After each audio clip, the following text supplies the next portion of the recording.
오늘은 외건, 투어링 등 다양한 용도로 구매할 수 있는 최고의 자동차 중 하나에 대해 이야기해 보려고 합니다.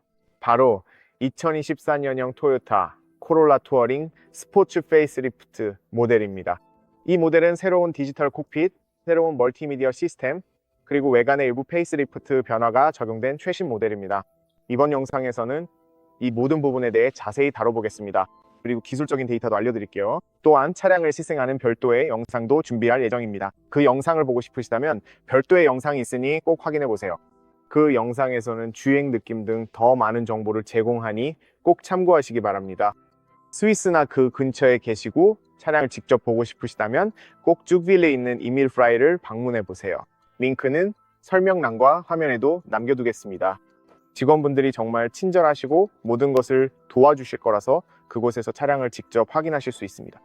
이제 차량의 기술적인 데이터와 정보를 간단히 말씀드린 후 리뷰를 시작하겠습니다. 우선 제가 가지고 있는 모델은 트렌드 모델이며 2024년에 구매할 수 있는 가장 강력한 버전입니다.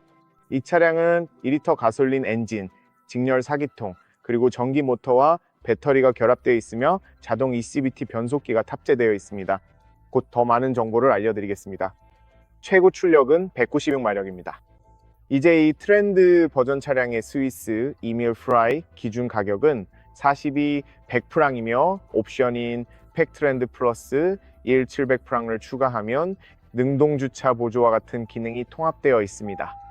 또한 보조 시스템, 내비게이션 시스템 등도 포함되어 있으며 주차 센서 등 모든 기능은 차차 살펴보겠습니다. 최종 가격은 43 800프랑까지 올라가지만 여기 이밀 프라이에서는 이미 이 매력적인 모델에 이 500프랑에 상당한 할인이 적용되어 최종 가격은 41 300프랑이 됩니다. 참고로 여기 포함된 모든 옵션들 17인치 휠, 애플 카플레이, 안드로이드 오토 등은 차량 가격에 모두 포함되어 있습니다. 이 모든 기능에 대해서는 이번 영상에서 자세히 다룰 예정입니다. 참고로 이 차량은 10년 또는 16만 킬로미터의 보증이 제공됩니다. 이제 기술 재원으로 넘어가 보겠습니다. 차량의 무게는 2일 610kg이고 추정 연비는 4.6리터, 이산화탄소 배출량은 104g입니다. 앞서 말씀드린 것처럼 이 차량은 직렬 4기통 2리터 가솔린 엔진과 변속기에 통합된 전기 모터 하나가 결합되어 있습니다. 변속기는 정지속도 자동 변속기인 ECVT입니다. 차량의 총 출력은 196마력, 190Nm입니다. 최고 속도는 시속 180km입니다. 트렁크 공간은 581리터이고 뒷좌석을 완전히 접으면 최대 1 591리터까지 확장됩니다. 제 생각에는 꽤 넉넉한 공간입니다. 또한 배터리 용량에 대해 말씀드리자면 이 차량은 풀 하이브리드이기 때문에 배터리 용량이 중요합니다. 1.4kWh 니켈 메탈 하이브리드 배터리가 탑재되어 있으며 뒷좌석 아래에 위치해 있습니다. 전기 모터의 출력은 113마력이고 내연기관 엔진의 출력은 152마력입니다. 궁금하셨을까봐 말씀드립니다. 연료 탱크 용량은 43리터입니다. 지상고는 13.5cm입니다. 차체가 지면에 꽤 낮게 위치해 있어서 아마도 핸들링이 좋은 이유이기도 할 것입니다. 회전 반경은 10.4m로 투어링 차량치고도 꽤 좋은 편입니다. 앞쪽에는 독립식 맥퍼슨, 서스펜션, 휠, 코일 스프링, 그리고 안티 롤바가 적용되어 있고 뒤쪽에는 더블 위시본, 트래블 스테빌라이저, 그리고 코일 스프링이 적용되어 있습니다. 앞에는 통풍식 브레이크 디스크, 뒤에는 일반 브레이크 디스크가 장착되어 있으며 휠은 17인치입니다. 이 부분은 밖에 나가서 직접 보여드리며 설명드리겠습니다. 이것이 이 차량의 가장 중요한 기술적 정보들입니다. 이제 밖으로 나가보겠습니다. 이제 외관 디자인, 실내, 멀티미디어에 대해 간단히 이야기한 후 이 영상을 마무리하겠습니다. 그럼 시작해볼까요, 여러분? 이게 바로 키입니다. 기본적으로 이전 버전과 거의 동일한 키입니다. 이 키로 할 수 있는 것은 차량의 잠금과 해제입니다.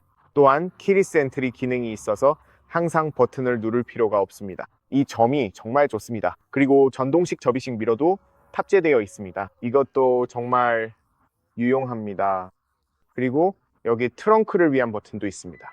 기본적으로 이 버튼을 누르면 트렁크가 열립니다. 트렁크를 열기 위해 계속 누르고 있을 필요가 없습니다. 그리고 닫고 싶을 때도 버튼을 누르면 계속 누르고 있지 않아도 트렁크가 자동으로 닫힙니다. 이 점도 정말 편리합니다. 예를 들어 창문을 열고 싶을 때 이 버튼을 누르면 보통 다른 차에서는 작동하지만 이 모델에서는 작동하지 않았습니다. 그래서 실내 환기를 위해 모든 창문을 한 번에 열 수는 없습니다. 네, 기본적으로 키로할 수 있는 건 이 정도입니다. 조명은 매우 중요한데 페이스리프트 모델이기 때문에 테일라이트와 헤드램프가 바뀌었고 지금은 훨씬 다르게 보입니다. 그리고 확실히 더 멋져 보입니다. 훨씬 더 세련되고 비즈니스적인 느낌이 강해졌고 약간 더 고급스러워졌다고 할 수 있습니다. 이것만으로도 차량의 디자인이 약간 달라졌습니다. 또한 기본적으로 이 차는 같은 플랫폼과 같은 크기로 제작되었습니다. 차량에는 여기저기 몇 가지 변화가 있는데 곧 그것들에 대해 이야기하겠습니다. 그리고 제가 가지고 있는 이 트렌드 버전도 꽤 인상적입니다. 솔직히 말해서 차량의 색상과 차를 둘러싼 크롬, 그리고 휠이 이 차를 훨씬 더 말하자면 기업이나 비즈니스에 어울리게 만듭니다. 상당히 멋져 보이고 적어도 제가 지금 가지고 있는 이 모델에서는 이런 새로운 접근 방식이 정말 마음에 듭니다. 그리고 뒤쪽을 보면 보통 배기 파이프가 있는 곳 아래에 약간의 크롬이 들어가 있는 것을 볼 수 있습니다. 코롤라라는 글씨와 하이브리드라는 글씨가 크롬으로 되어 있습니다. 이것은 이전 버전에서도 꽤나 일반적인 부분입니다. 하지만 옆면을 자세히 보면 창문을 아름답게 둘러싼 크롬 장식과 함께 루프레일 또한 세련된 크롬으로 마감되어 있습니다.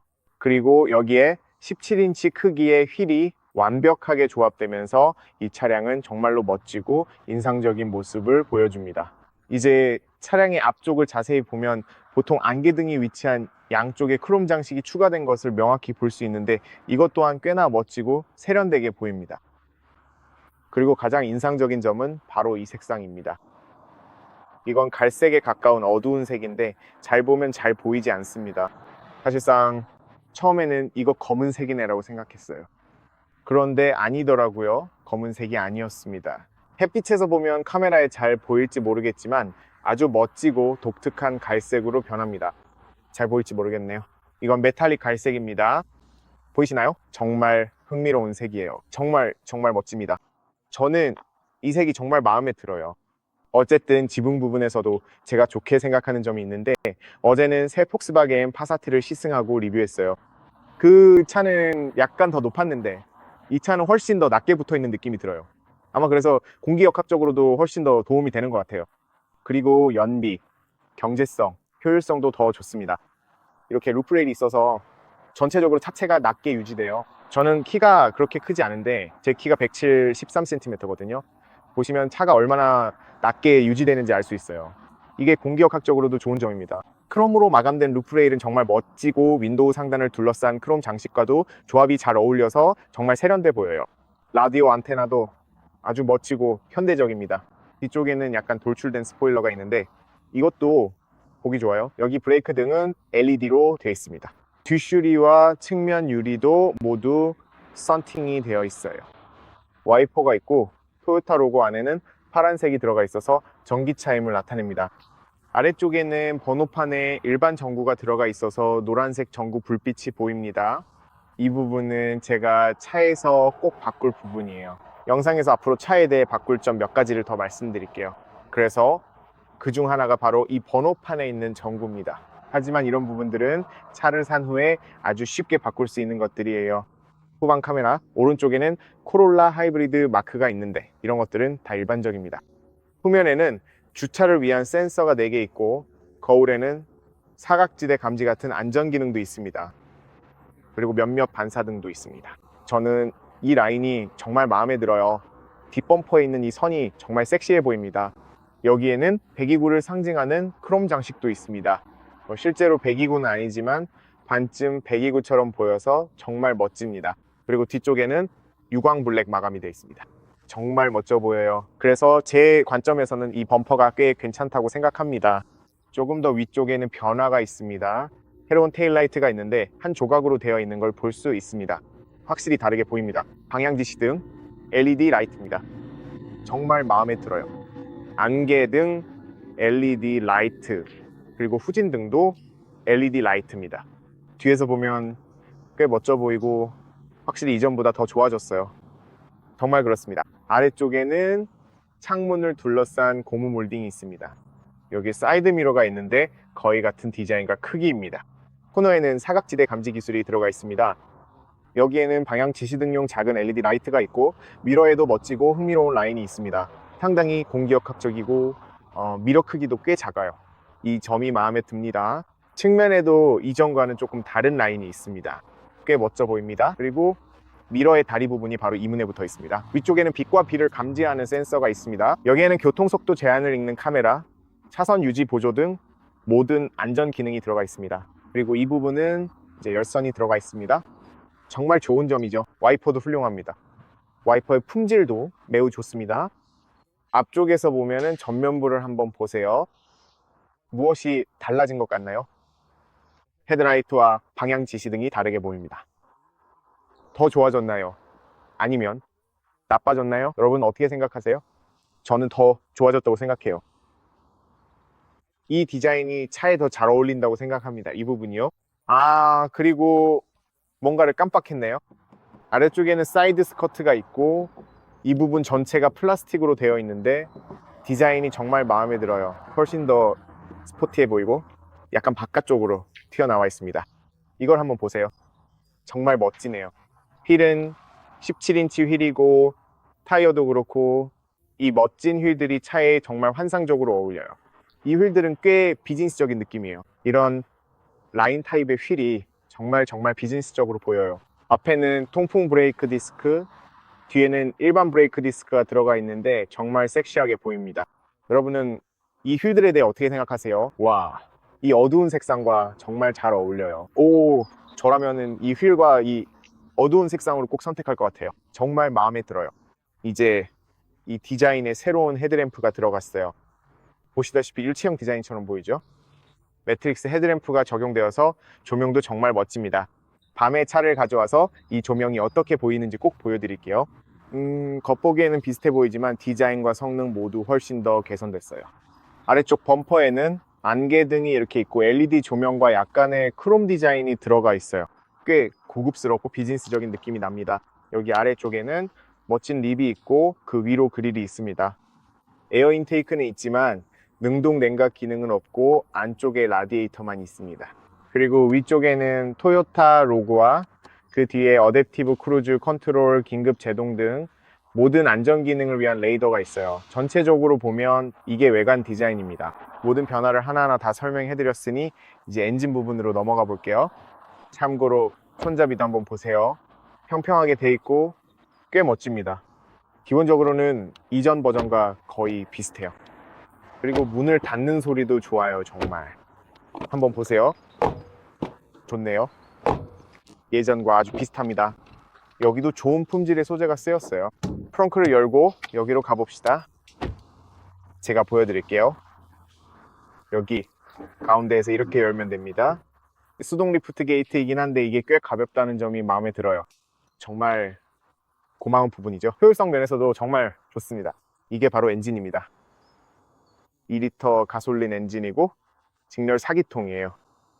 그리고 여기에는 전자 부품들과 전기 모터가 주변에 있습니다. 기본적으로 전기 모터죠. 변속기에 통합되어 있지만 여기 오른쪽에 전자 부품들이 일부 있습니다. 어쨌든 오른쪽에는 퓨즈 박스가 있습니다. 여기는 에어 필터고 여기는 액체 냉각 장치와 워셔액 와이퍼가 있어요. 네. 그리고 왼쪽에는 말씀을 안 드렸는데 여기 아래에서 이렇게 열어야 하는 탱크가 있습니다. 이게 바로 연료 탱크예요. 또한 연료 탱크의 품질이 아주 고급은 아니지만 연료 탱크에 고급 자재를 쓰는 것보다 다른 부품에 더 좋은 품질을 적용하는 게 더 중요하다고 생각합니다. 이건 제 개인적인 의견입니다. 불도 꺼볼게요. 이미 봤으니까요. 이제 트렁크로 가보면 아까 보셨듯이 자동 리프트 게이트가 있습니다. 트렁크 아래쪽에 버튼이 있고 트렁크를 열면 입구가 얼마나 넓은지 알 수 있습니다. 이건 이전 버전에서도 이미 알던 부분이죠. 위쪽에는 트렁크를 잠그고 닫을 수 있는 버튼이 있습니다. 수동으로 닫을 수 있는 손잡이도 있습니다. 입구가 정말 넓고 네모난 형태라서 정말 마음에 듭니다. 이 각도에서 보면 더 잘 보이게 조금 더 확대해 볼게요. 네모난 형태이고 아래쪽도 조금 더 밝아서 정말 좋습니다. 그래서 이 안에 많은 물건을 문제없이 실을 수 있습니다. 그래서 제 관점에서 보면 실용성 면에서는 완벽하다고 생각합니다. 여기에는 평평한 바닥이 있고 입구 쪽에는 플라스틱이 있습니다. 정말 유용합니다. 트렁크가 꽤 낮게 되어 있어서 물건을 정말 쉽게 넣을 수 있어서 정말 마음에 듭니다. 또 다른 중요한 점은 왼쪽에 수납 공간이 있다는 것입니다. 여기도 꽤 넓은 수납 공간이 있습니다. 여기에는 12V 포트도 있어서 매우 유용합니다. 좌우로 시트를 접을 수 있는 손잡이도 있습니다. 여기에는 고리가 있고 왼쪽에 하나의 고리가 있습니다. 모서리에도 고리가 있고 바닥 아래에는 스페어 타이어나 원하는 것을 넣을 수 있는 멋진 공간이 있습니다. 정말로 그 공간이 엄청나게 넓습니다. 범퍼 플레이트의 차이도 볼 수 있습니다. 이것도 한번 보세요. 서랍처럼 앞쪽에도 여전히 수납 공간이 있습니다. 정말 유용합니다. 멋진 점은 트렁크에 있는 LED 조명을 한번 보세요. 정말 인상적입니다. 양쪽 모두에 이 LED 조명이 있어서 정말 고급스러운 느낌을 줍니다. 이 가격대에서 이 차는 꽤 멋진 기능들과 일부 프리미엄 사양을 제공합니다. 그리고 트렁크 보호대도 있는데 잠시 후에 꺼내서 어떻게 생겼는지 보여드릴게요. 이것도 뒤쪽에 있어서 이렇게 들어 올릴 수 있습니다. 네. 아무튼 이걸 빼서 없는 상태가 어떤지 보여드릴게요. 이렇게 없는 상태가 어떻게 보이는지 다시 한번 확인하실 수 있습니다. 그래서 의심할 여지 없이 여기에는 정말 넉넉한 공간이 있어서 대가족이더라도 휴가나 어디든 짐을 실어 나르기에 충분합니다. 정말 넓어요. 이제 좌석을 접고 싶으시면 정말 간단합니다. 이걸 그냥 당기면 잠깐만요, 바로 접힙니다. 이 점이 정말 마음에 드는 게, 제가 이름은 말하지 않겠지만 비싼 SUV들조차도 양쪽에 좌석을 접을 수 있는 손잡이가 없는 경우를 많이 봤거든요. 그래서 이 부분이 정말 좋습니다. 더 마음에 드는 점은 바닥이 완전히 평평하다는 거예요. 그래서 여기서 아무 문제 없이 잘 수도 있습니다. 여기에는 큰 짐도 바로 문제 없이 실을 수 있습니다. 그래서 전체적으로 보면 공간이 정말 넓다고 할 수 있겠네요. 여기서도 아무 문제 없이 잘 수도 있습니다. 제가 여기 안에 들어가도 전혀 문제 없어요. 매트리스를 하나 사서 테슬라에서 자듯이 여기서도 아무 문제 없이 잘 수 있습니다. 이런 점에서 정말 유용하다고 할 수 있겠네요. 옆쪽으로 가더라도 입구가 비교적 크기 때문에 옆에서도 짐을 넣을 수 있습니다. 그리고 뒤쪽 입구가 얼마나 크고 트렁크와 좌석을 접었을 때 아래쪽이 어떻게 보이는지 다시 한번 볼 수 있습니다. 그리고 이 부분들의 마감 품질도 비교적 괜찮은 편임을 볼 수 있습니다. 그리고 더 좋은 점은 다리 공간에 여전히 넉넉한 수납 공간이 남아있다는 사실입니다. 이걸 보세요. 여기 공간이 얼마나 넓은지 보이시죠? 변속기 터널도 비교적 작아서 아마 7cm, 5cm 정도로 꽤 작고 실용적입니다. 그리고 또 하나 중요한 점은 좌석을 다시 올릴 때 이 안전벨트가 이 자리에 그대로 남아있다는 점입니다. 여기 보시면 추가 플라스틱이 있어서 좌석을 다시 올릴 때 안전벨트를 따로 찾을 필요가 없습니다. 그냥 그 자리에 그대로 있습니다. 정말 유용합니다. 이제 문과 출입에 대해 말하자면 출입구가 넓어서 전혀 문제 없습니다. 여기가 바로 문입니다. 문 주위에 고무가 많이 둘러져 있습니다. 고무를 많이 사용한 게 눈에 띄는데 그래서 품질이 꽤 좋습니다. 이제 창문이 두 개 있습니다. 하나는 완전히 아래로 내릴 수 있고 곧 보여드릴 텐데 이중 유리는 아니지만 좋은 점은 완전히 내릴 수 있고 하나는 고정되어 있어서 정말 유용합니다. 위쪽 부분의 품질도 좋아서 여기는 플라스틱이 아닙니다. 전체적으로 부드러운 소재가 사용되었습니다. 바느질 선도 보실 수 있습니다. 여기에도 바느질이 들어간 가죽이 있어서 품질이 정말 좋습니다. 비록 여기와 여기는 플라스틱이지만 상관없습니다. 정말 중요한 부분에는 좋은 품질의 소재가 사용되었습니다. 버튼조차도 꽤 고급스럽게 느껴집니다. 수납 공간은 비교적 작아서 여기에는 음료를 둘 수 있을 것 같고 여기는 스피커가 있습니다. 이제 차량에 들어가는 입구는 아까 보셨듯이 꽤 넓고 여기서 좌석과 전체적인 모습을 볼 수 있습니다. 얼마나 공간이 있는지 곧 들어가서 보여드릴게요. 그리고 이 트렌드 버전의 시트가 정말 마음에 듭니다. 여기에는 가죽이 사용되었습니다. 그런데 트렁크 닫는 걸 깜빡했네요. 여기서 트렁크를 닫을 수 있습니다. 정말 간단하죠? 어쨌든 이전에는 토요타에서 이런 걸 본 적이 없었어요. 가운데에는 일종의 직물 소재가 사용됐는데 품질이 꽤 좋습니다. 정말 보기에도 좋고 촉감도 꽤 괜찮아요. 그리고 옆면에는 토요타가 사용하는 그 가죽이 있습니다. 아이소픽스가 있어서 뒷좌석에 유아용 카시트를 2개 설치할 수 있습니다. 여기에는 컵홀더 2개가 있는 암레스트도 있습니다. 정말 멋지고 전체적으로도 꽤 세련돼 보여요. 앞쪽에도 마찬가지로 이 가죽과 부드러운 소재가 사용되어 플라스틱이 없고, 오른쪽에는 다양한 물건을 넣을 수 있는 수납 공간이 있습니다. 하지만 전체적으로 봤을 때 내보기에도 좋습니다. 촉감도 좋고요. 안으로 들어가 볼게요. 운전석을 제 운전 자세에 맞게 조정했습니다. 저는 키가 173cm인데 이제 제 뒤에 얼마나 공간이 남는지 볼 수 있습니다. 문을 닫고, 네, 한 번 더 보여드릴게요. 이게 바로 그겁니다. 이건 약간 더 뒤로 간 상태이긴 한데 여기 공간이 이렇게 있습니다. 무릎 공간이 충분히 넉넉하게 있습니다. 키 173cm인 제가 앞좌석 아래로 다리를 쭉 뻗을 수 있습니다. 그래서 기본적으로 이전 버전과 동일한 공간이지만 그래도 네 손가락 반 정도입니다. 저한테는 전혀 문제 없어요. 여기 앉아 있는 것도 전혀 문제 없다는 뜻이에요. 이렇게 확장된 창문 덕분에 시야도 아주 좋습니다. 시야가 좋네요. 뒤쪽에도 또 다른 창문이 있습니다. 여기 손잡이 고리도 있어요. 네, 괜찮아요. 괜찮습니다. 여기 완전히 괜찮아요. 지붕의 품질은 1에서 10까지라면 한 6점 정도 줄 수 있을 것 같아요. 꽤 괜찮긴 한데, 네, 기본적으로 단순합니다. 위쪽에는 LED 조명이 있습니다. 이것도 정말 마음에 들어요. 정말 감사하게 생각합니다. 그리고 여기에는 송풍구가 2개 있어요. 품질도 꽤 괜찮고 USB는 없습니다. 네, 여기 USB 포트가 있었으면 좋겠어요.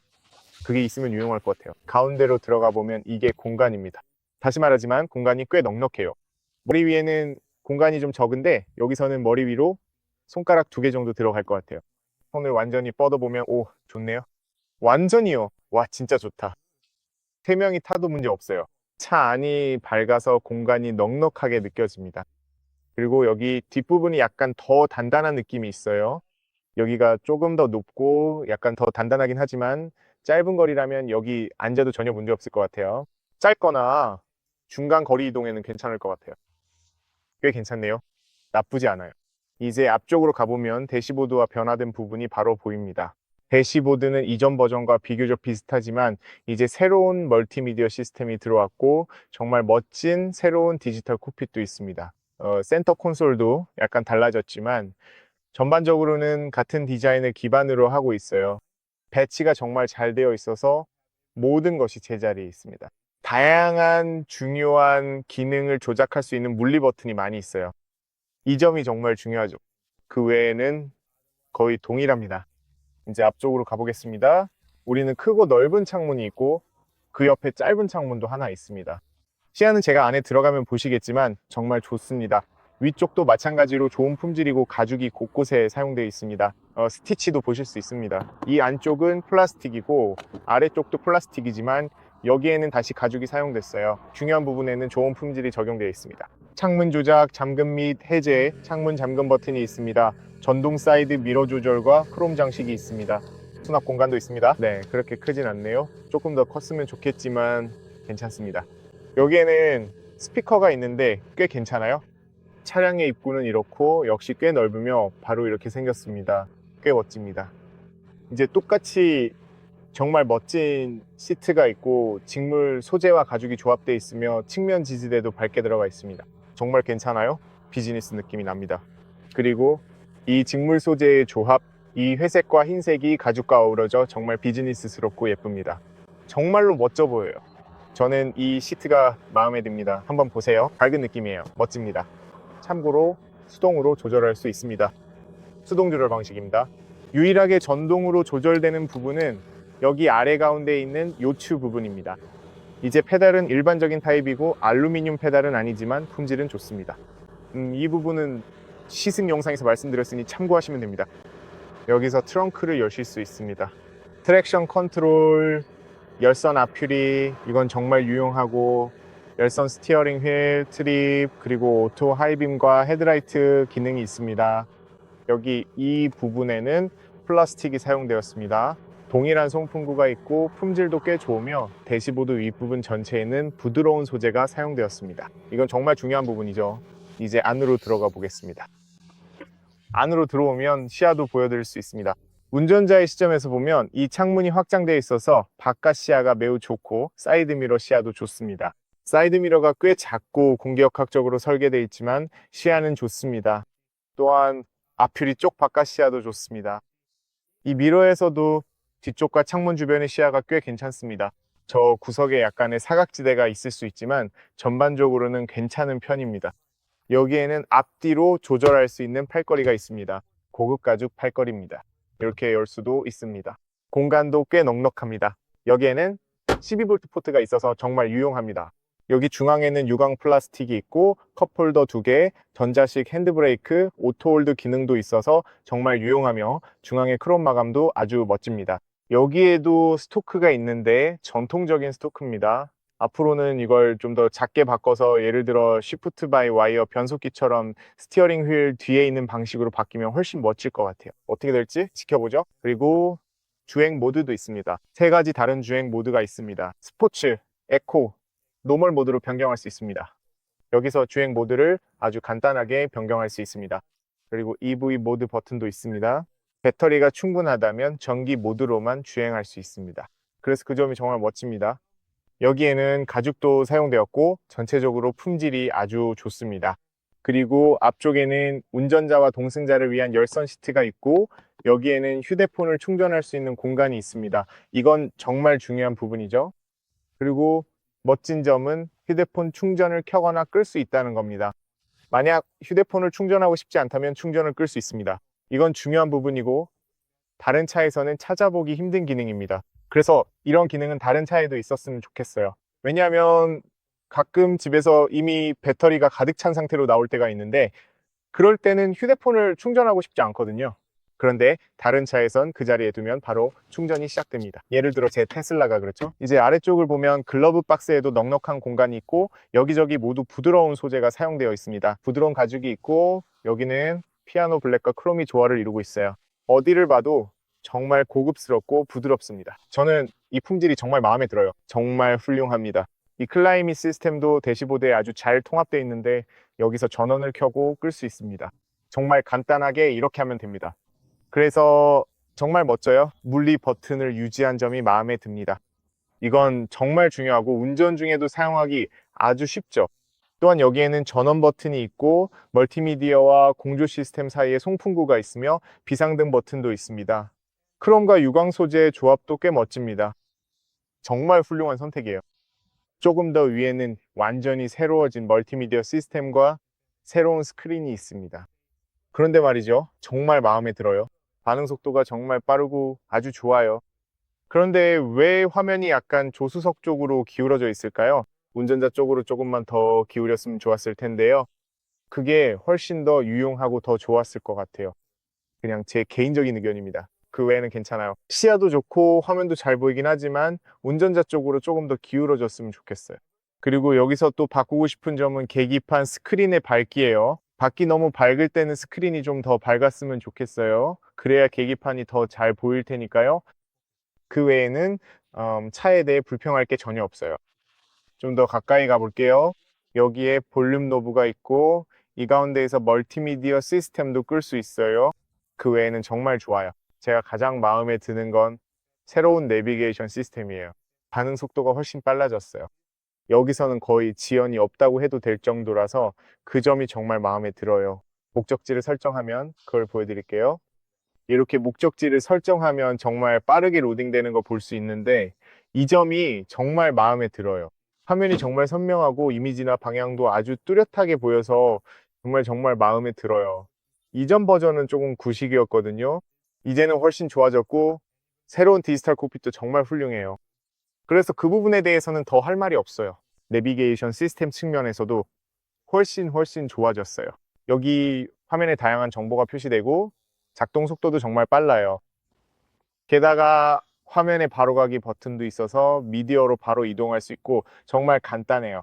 그리고 만약에 이걸 보세요. 설정으로 들어가도 정말 빠릅니다. 반응 속도가 정말 뛰어나요. 이 점이 마음에 들어요. 여기서 휴대폰도 연결할 수 있어요. 주행 중에는 에너지 흐름을 멋진 그래픽으로 볼 수 있는데 에너지가 어떻게 이동하는지 보여줍니다. 여기에 배터리 1점 4kWh가 있고 여기는 변속기에 통합된 전기 모터가 있으며 여기는 가솔린 엔진이 있습니다.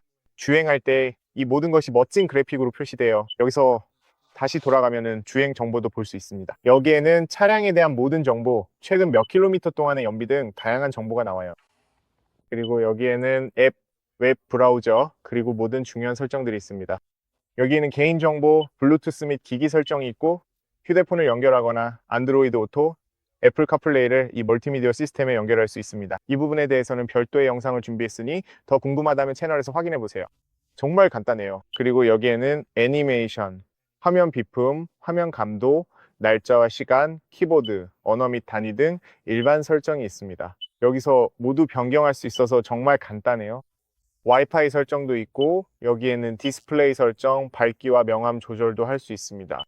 또한 여기에는 사운드와 미디어 관련 모든 설정도 있습니다. 그리고 경로 및 교통정보 등 내비게이션 설정도 여기서 할 수 있습니다. 음성 설정, 차량 커스터마이징, 조명 설정도 있습니다. 문을 어떻게 열지, 공조, 유틸리티 등도 원하는 대로 선택할 수 있어요. 그리고 그게 다예요. 이거 보세요. 얼마나 간단한지. 정보 및 보안, 소프트웨어 업데이트도 있는데 이 차는 소프트웨어 업데이트가 가능합니다. 그래서 전반적으로 정말 간단해요. 차와 멀티미디어 모두 정말 간단합니다. 기본적인 것들, 즉 필요한 모든 기능이 다 들어있어요. 배열도 간단하고 조정도 쉽고 접근도 쉬워서 정말 완벽해요. 이보다 더 많은 기능이 필요하다면 휴대폰을 연결해서 바로 이 화면에서 안드로이드 오토나 애플 카플레이를 사용할 수 있어요. 이것도 정말 유용하고 아주 좋습니다. 화면이 크고 위치도 좋고 주변 시야에 딱 맞게 배치되어 있어서 좋지만 화면이 약간 기울어졌으면 더 좋겠다는 생각이 들어요. 이제 스티어링 휠로 넘어가면 앞뒤 위아래로 수동 조절이 가능합니다. 아래쪽에서 조작하는 것도 정말 간단해요. 그립감도 훌륭하고 이전 버전과 꽤 비슷해서 거의 동일하다고 볼 수 있습니다.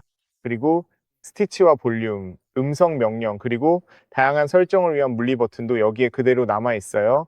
여기서 화면과 디지털 스크린을 설정할 수 있습니다. 오른쪽에는 오토파일럿, 크루즈 컨트롤, 그리고 라디오와 사운드를 위한 다양한 드라이브 모드 컨트롤러가 있습니다. 잠시 후에 보여드릴 텐데 스티어링 휠 뒤쪽에는 수동으로 기어를 변경할 수 있는 패들도 있어요. 원한다면 S 모드에 놓고 여기서 기어를 변경할 수 있습니다. 그 외에 디스플레이도 정말 훌륭합니다. 토요타는 이 디스플레이를 다른 신형 모델에도 사용하고 있습니다. 그리고 여기서 얼마나 커스터마이즈 할 수 있는지 보여드릴게요. 세 가지 모드 중에서 선택할 수 있습니다. 세 개의 커스터마이즈 가능한 화면이 있는데 지금 보시는 것처럼 이게 첫 번째, 이게 두 번째, 그리고 이게 세 번째입니다.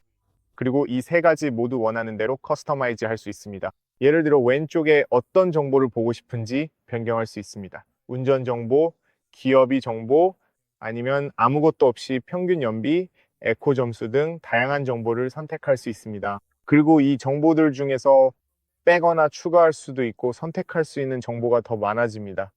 지금 보시면 오른쪽에도 추가할 수 있는 정보가 더 많다는 것을 알 수 있습니다. 보이시나요?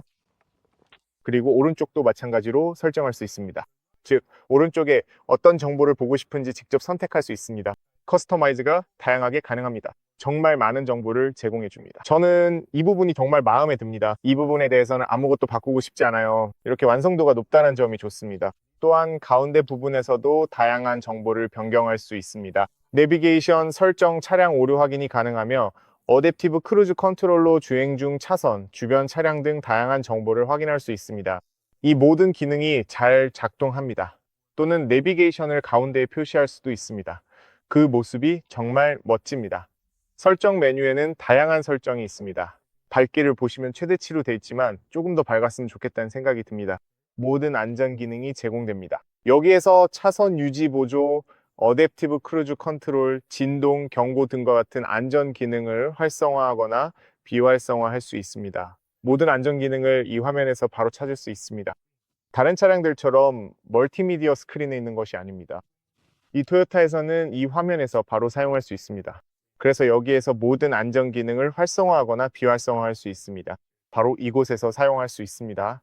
계기판 설정도 여기에서 할 수 있고 조종석의 언어, 단위, 계기판 스타일, 다이얼 종류, EB, 연비, 하이브리드 시스템 등도 설정할 수 있습니다. 이 버튼을 누르면 바로 이 화면으로 이동해서 에코 가이드 등 다양한 정보를 볼 수 있습니다. 그리고 3A, 3B, 팝업 디스플레이 등 다양한 기능도 있습니다. 이 모든 설정을 바로 이 디지털 계기판에서 변경할 수 있습니다. 따로 메뉴로 들어갈 필요가 없습니다. 운전 중에도 이 작업을 할 수 있습니다. 물론 주의는 해야 하지만 멀티미디어 시스템에 들어가는 것보다 여기서 다양한 설정을 변경하는 것이 훨씬 쉽습니다. 여기서 바로 설정만 바꿔주면 됩니다. 차량에서 변경할 수 있는 다양한 설정과 맞춤형 기능이 정말 많습니다. 결국은 여러분이 무엇을 보고 싶고 어떻게 맞추고 싶은지에 달려 있습니다. 지금 저 그래픽이 보이시죠? 여기로 이동하면 현재 배터리를 충전하는 에너지의 흐름도 그래픽으로 볼 수 있습니다. 정말 멋지고 정말 쿨합니다. 저는 정말 마음에 들어요. 이 앞에 있는 디지털 스크린에는 10점 만점에 10점을 주고 싶어요. 이것도 아마 8점이나 9점 정도 줄 수 있을 것 같아요. 만약에 각도가 조절됐다면 더 높게 줬을 거예요. 하지만 그 외에는 정말 훌륭하고 사용하기도 쉽습니다. 그리고 차량에 물리 버튼이 많이 있다는 점이 마음에 들어요. 시야도 좋습니다. 위쪽에는 이 미러 시야가 있는데 아까 보셨죠? 여기에는 마이크가 있습니다. 선바이저 거울에는 LED 조명이 달려 있어요. 꽤 크고 좋습니다. 여기에는 손잡이도 있고 또 여기에도 LED 조명이 있습니다. 이것들도 꽤 괜찮아요. 정말 멋져 보입니다. 저는 정말 마음에 들어요. 그리고 위쪽에는 SOS 버튼도 있습니다. 그래서 전체적으로 보면 정말 훌륭한 차예요. 정말 마음에 들어요, 여러분. 여러분은 어떻게 생각할지 모르겠지만 영상 처음에 말했듯이 아마도 품질을 기준으로 봤을 때 살 수 있는 최고의 차 중 하나라고 생각해요. 그리고 하이브리드 시스템으로 따지면 확실히 최고의 차 중 하나입니다. 그래서 만약 이 차를 살지 말지 고민하고 계시다면 분명히 말씀드릴 수 있는 건 토요타 코롤라나 토요타의 이 하이브리드 시스템을 구매하셔도 절대 후회하지 않으실 거라는 겁니다. 네, 오늘 영상은 여기까지입니다. 아직 궁금한 점이 있으시면 아래에 댓글로 남겨주세요. 기꺼이 답변해 드리겠습니다. 여러분 모두의 질문에 최선을 다해 답변 드릴게요. 그리고 혹시 같은 차로 진행한 시승 영상도 보고 싶으시다면 별도의 영상이 있으니 꼭 확인해 보세요. 그 영상에서는 주행감, 느낌, 그리고 연비 등 모든 것을 자세히 설명해 드리고 있습니다. 거기서 확인하실 수 있습니다. 만약 이 차를 보고 싶거나 시승해 보고 싶거나 구매를 원하신다면 스위스 또는 스위스 근처에 계시다면 주빌레에 있는 에밀 프라이를 확인해 보세요. 링크는 설명란과 화면에도 남겨둘게요. 꼭 한번 확인해 보시기 바랍니다. 시청해 주셔서 감사합니다. 항상 안전 유의하세요. 정말 감사드립니다, 여러분. 좋아요, 공유, 구독도 잊지 마세요. 그럼 곧 다음 영상에서 또 뵙겠습니다. 안녕히 계세요, 여러분.